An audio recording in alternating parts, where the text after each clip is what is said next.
They called me the family disappointment at every dinner, so I disappeared without a trace and built a fortune they'll never touch. Just a quick pause, your support means the world to us. Please subscribe and tell us in the comments where you're tuning in from. We'd love to hear from you. The smell of collard greens and cornbread should have felt like home. Instead, it felt like walking into an execution chamber every Sunday at 4 p.m. sharp. I sat at Mama's dining table, fork scraping against chipped porcelain, while my older sister Kristen flashed her new Tiffany bracelet, a gift from her doctor husband, Marcus. Across from me, my younger brother Devin smirked, fresh off his promotion at the accounting firm.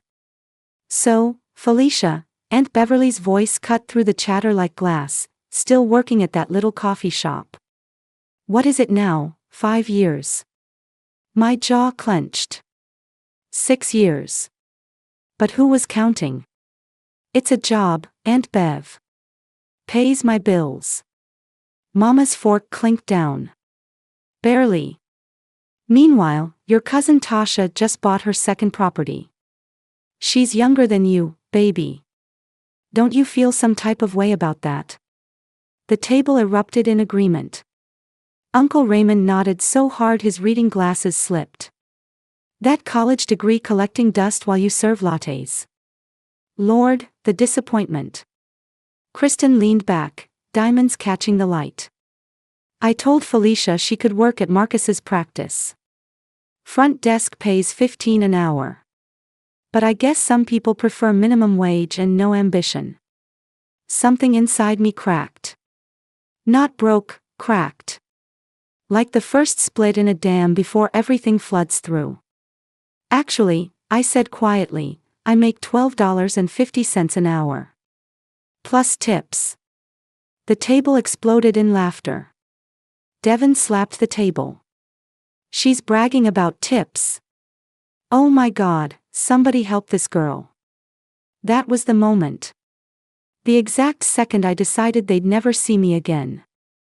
I drove home to my studio apartment above Mrs. Gibson's nail salon, hands trembling on the steering wheel. The fluorescent lights flickered as I climbed the narrow stairs, each step echoing my family's laughter. Inside, I leaned against the door and let the tears come, hot, angry tears that blurred my vision. My phone buzzed. A group text from Kristen: "Family dinners would be less depressing if Felicia actually accomplished something, lol. 7 laughing emojis. 7 family members who found my pain hilarious. I opened my laptop, a refurbished Dell I'd saved 3 months for. My secret lived in a folder labeled Recipes.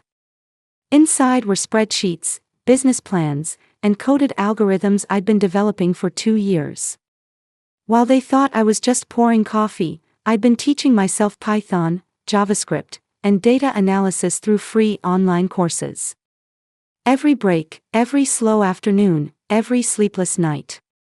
My app, Connect Local, was 90% complete. It linked local businesses with community resources, solving the exact problem that killed my father's construction company 10 years ago: information access. He died of a heart attack 3 months after bankruptcy, never knowing I'd listened to every word he'd said about, "If only I'd known where to find the right contracts, baby girl." This was for him. Not them. I pulled up my investor pitch. Tomorrow, I had a meeting with Cornerstone Ventures, a meeting I'd scheduled using a fake name, J. Thompson, so they'd take me seriously.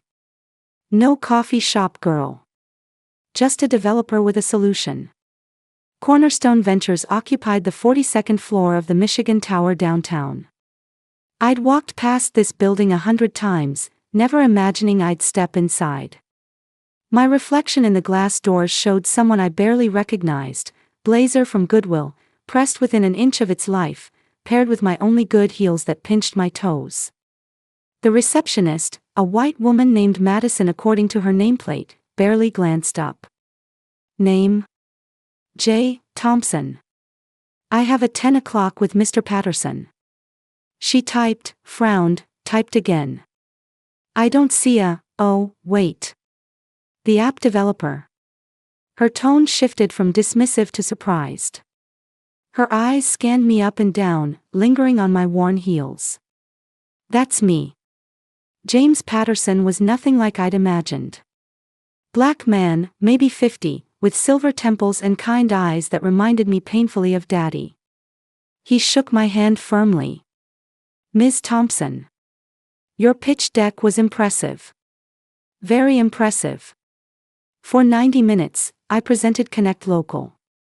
My voice steadied with each slide. I showed him the beta version, demonstrated the user interface, explained the revenue model. James leaned forward, asked sharp questions, nodded at my answers. Who else is on your team? Just me. I built everything myself. His eyebrows rose. Everything? The front end, back end, database architecture. Yes, sir. Taught myself over 2 years. He studied me silently. Where do you work now? I could have lied. Should have lied. Brewster's Coffee on 5th Street. You built this while working retail? Yes, sir. Something shifted in his expression. Respect. James stood and walked to his window overlooking the city.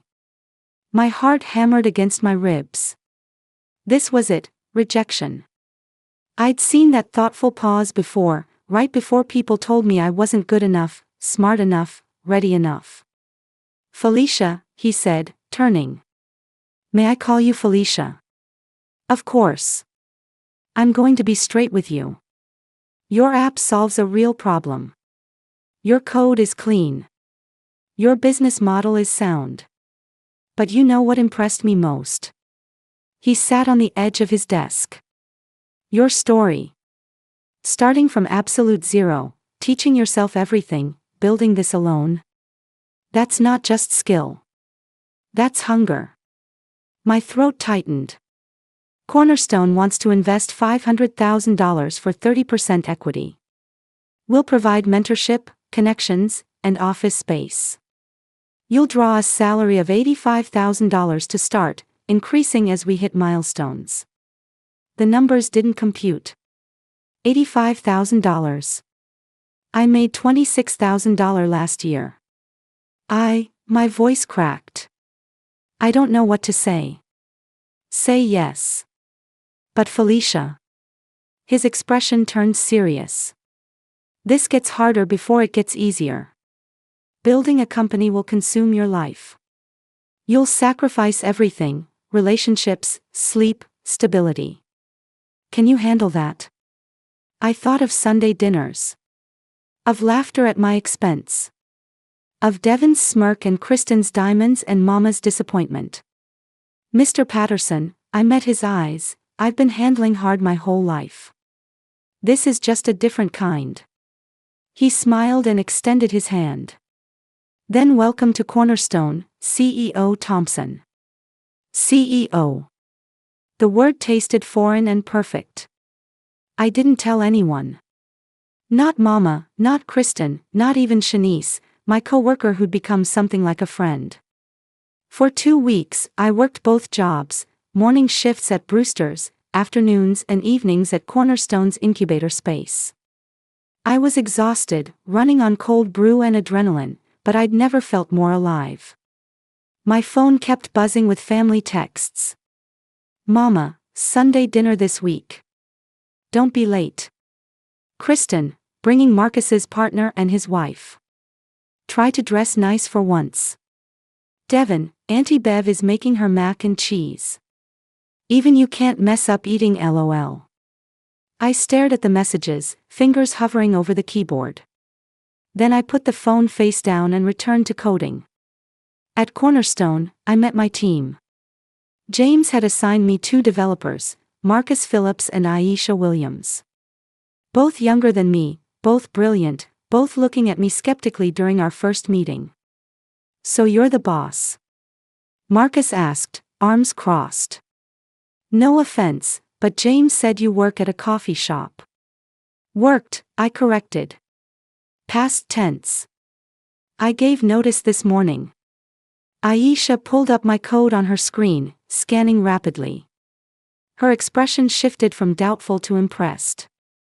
Damn. This is, actually really good. Who taught you? YouTube, mostly. And Stack Overflow when I got stuck. You're self-taught.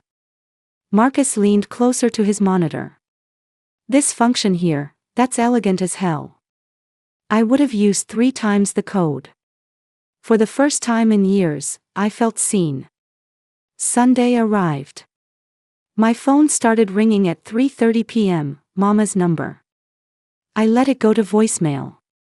By 4:15, I had 12 missed calls and a group text avalanche. Mama, where are you?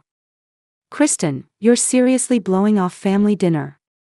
Devin, typical Felicia. Can't even show up. Aunt Beverly, this is disrespectful to your mother. At 5 p.m., Mama called from Kristen's phone. I answered without thinking. Felicia Marie Harris, where the hell are you? Background noise, family voices, clattering dishes, judgment thick enough to choke on. I'm working, Mama. Working? On Sunday? That coffee shop don't even open on Sundays. I could hear Kristen laughing. She's probably still in bed. Couldn't be bothered to shower and face the family. Something snapped. The dam that cracked 3 weeks ago. It shattered. You want to know where I am? My voice came out cold, unfamiliar. I'm at my office. I quit Brewster's 2 weeks ago because I'm now CEO of my own tech company.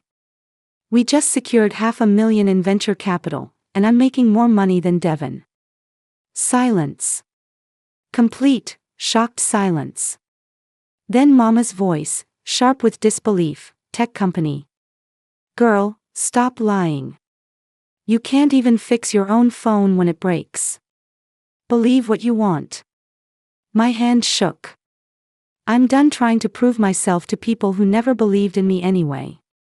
I hung up. Blocked all their numbers. Then I cried for an hour straight in Cornerstone's bathroom. Radio silence for 3 days. No calls, no texts, no demands for Sunday attendance. I should have felt relief. Instead, I felt untethered, floating in space without gravity. At night, I'd reach for my phone, muscle memory wanting to text Mama goodnight, then remembering. Shanice cornered me at Brewster's during my last shift. Girl, what happened? Your sister came in yesterday asking where you live. I told her I don't know. She leaned closer, voice dropping. She said you're lying about some business. What's going on? I wasn't lying. I untied my apron for the last time. I really did start a company. Her eyes widened. For real? What kind? I explained Connect Local. Shanice listened, then pulled out her phone and downloaded the beta version I'd made public that morning. This is genius. My brother's been trying to find equipment suppliers for his landscaping business for months. This would have saved him so much time. Tell him to try it. And Shanice. I hugged her impulsively. Thank you for being kind when nobody else was. You disappearing on them? Completely. She nodded slowly. Good. Your family was always talking down to you when they came in here. Made my blood boil. At Cornerstone, Connect Local's user base hit 10,000 in week 3. Local businesses were signing up faster than we'd projected. James called a meeting, his smile wider than I'd ever seen. Felicia, we're accelerating. Prepare your pitch for series of funding. I should have known they wouldn't let it go. Kristen showed up at Brewster's a week after I'd left, demanding my forwarding address. When she came up empty, she apparently hired a private investigator, a detail I learned when Marcus Phillips mentioned some woman asking questions about you in the lobby. What did she look like? Black woman, about your height, expensive clothes. Had this entitled vibe. Security escorted her out when she wouldn't leave. Kristen. I felt my stomach twist. That evening, Mama called from Uncle Raymond's phone. I'd forgotten to block him. Her voice came through, syrupy sweet, a tone I recognized as dangerous. Baby girl, we need to talk. You can't just cut off your family. I'm busy, Mama. Too busy for the woman who raised you. The woman who sacrificed everything. Sacrificed. The word exploded out. Mama, you spent 18 years telling me I wasn't good enough. That I'd never amount to anything. That Kristen was the smart one, Devin was the ambitious one, and I was just, what? The family disappointment you kept around for laughs. That's not, we were trying to motivate you. By humiliating me. By laughing when I said I wanted more. Mama, I sat at that table every Sunday and listened to my own family tear me apart. For years. Her voice hardened. You're being dramatic. We love you. We just wanted you to try harder. I was trying. You just never looked close enough to see it. I hung up and blocked Uncle Raymond too. 3 months in, Connect Local hit 100,000 users. Local news picked up the story, Detroit native builds app connecting small businesses. The reporter, a young black woman named Tasha Jenkins, interviewed me at Cornerstone's office. What inspired Connect Local? She asked. I thought of Daddy, his construction company, the stress that killed him. My father struggled to find the right resources when he needed them most. Information that could have saved his business was out there, but scattered and inaccessible. I wanted to fix that. Your family must be proud. I smiled tightly. I wouldn't know. That answer made it into the article. Thompson admits she's estranged from her family, focusing instead on building something meaningful from the ground up. The piece went viral locally. Within days, my LinkedIn exploded with connection requests, interview offers, and speaking invitations. James called me into his office. Series A meeting is scheduled. Goldman Sachs wants in. They're talking $3 million investment at a $12 million valuation. The numbers were absurd. Impossible. Real. What's the catch? You'll own less of the company. But you'll be sitting on equity worth millions.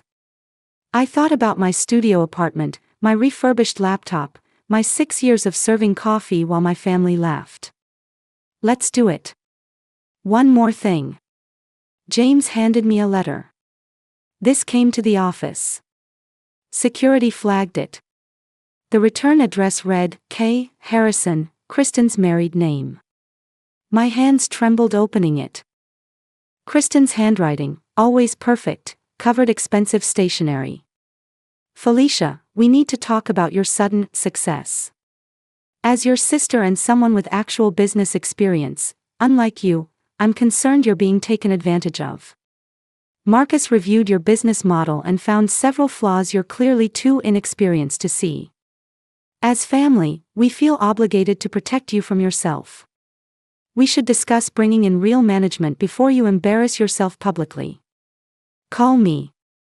We're trying to help. K. I read it 3 times, each pass making my blood hotter. Real management? I showed it to James. She's a hospital administrator. She knows nothing about tech. Classic, he said calmly. Someone dismisses you for years, then when you succeed, suddenly they're the expert and you're incompetent. What are you going to do? I pulled out my phone and composed a response email, CCNG her husband Marcus, the doctor who'd probably never looked at any business model, and my entire family list I'd saved just for this moment. Dear Kristen, thank you for your concern.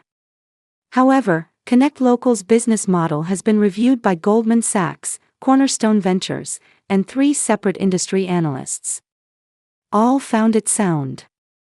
If Marcus has concerns, he's welcome to submit them through our official investor relations channel like everyone else. As for real management, I am the real management. CEO means Chief Executive Officer. I execute. I manage. I lead. Maybe look it up. Best, Felicia Thompson, CEO, Connect Local.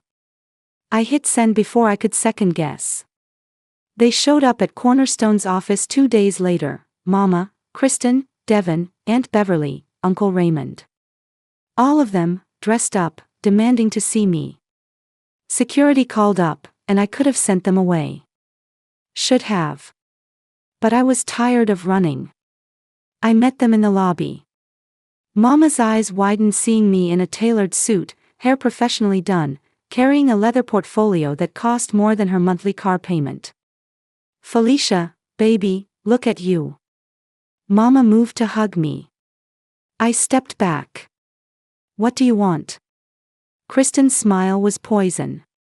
We saw your little email. Very unprofessional. You sent an insulting letter to my workplace. That's unprofessional. We're family, Mama said, her voice breaking. You can't shut us out like this. I can. I am. I looked at each of them, Devin's uncomfortable shuffle, Uncle Raymond's embarrassment, Aunt Beverly's barely contained rage. For 6 years, I sat at your dinner table while you made me the punchline. Every single Sunday. You laughed at my job, my dreams, my life. You never asked if I was okay. Never asked what I was working on. Never saw me. We were joking, Devin mumbled. Jokes are funny. What you did was cruel. I turned to Mama. You let them. You joined in. My own mother told me I was a disappointment. I was trying to motivate you. You broke me. Every single week, you broke me a little more. My voice cracked. So yeah, I disappeared. And I built something incredible. Without any of you. Aunt Beverly stepped forward, her face twisted with anger I'd seen directed at me 100 times before. You think you're better than us now? With your fancy office and your attitude? You're still the same girl who couldn't keep a real job. No. My voice came out steel. I'm not that girl anymore. That girl died at your dinner table. I'm someone new. Someone who knows her worth. Your worth. Kristen laughed bitterly. Felicia, you got lucky. You stumbled into something. I didn't stumble. I taught myself to code while you were shopping at Nordstrom with Marcus's money. I built Connect Local line by line while Devin was sleeping off hangovers. I sacrificed and worked and bled for this while all of you were laughing at me for serving coffee. I felt tears threatening but pushed them back. You want to know what's sad? I would have shared this with you.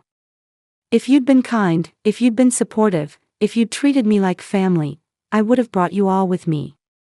Mama's face crumpled. Baby, we didn't know. You didn't ask. That's worse. I looked at James standing by the elevator, giving me a silent nod of support. I have a meeting in 5 minutes. You need to leave. Felicia, please. Mama grabbed my arm. We're sorry. We can fix this. I gently removed her hand. Some things can't be fixed, Mama.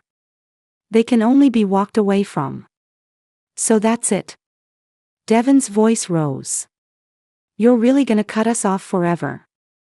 6 months later, Connect Local was valued at $47 million. We'd expanded to 12 cities, employed 38 people, and helped over 500,000 small businesses find resources.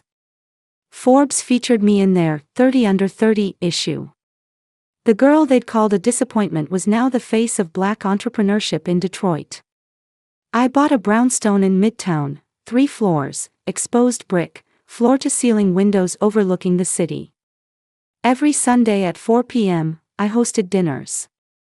Not with family, but with my chosen family, Shanice from Brewster's, Marcus and Aisha from my team, James and his wife, local business owners I'd helped through the app. People who saw me, believed in me, celebrated me. My phone still received occasional messages from blocked numbers, usually mama, always some variation of, please forgive us, or, we're still family. I didn't respond. Some bridges aren't meant to be rebuilt, they're meant to burn, lighting your way forward. Last week, I ran into Kristen at a charity gala. She looked older, tired. She approached carefully, like I might bolt. Felicia. You look amazing. Thank you. She swallowed hard. I was wrong. About everything. You're incredible. I was always incredible, I said quietly. You just never looked. I walked away, head high, heart steady. The girl who'd sat silent through Sunday dinners was gone. In her place stood a woman who'd learned the hardest truth: sometimes the best revenge isn't revenge at all. It's becoming so impossibly successful that their opinions no longer matter. They'd called me the family disappointment. Now I was a millionaire CEO. And they'd never touch a penny of it. That was the sweetest victory of all.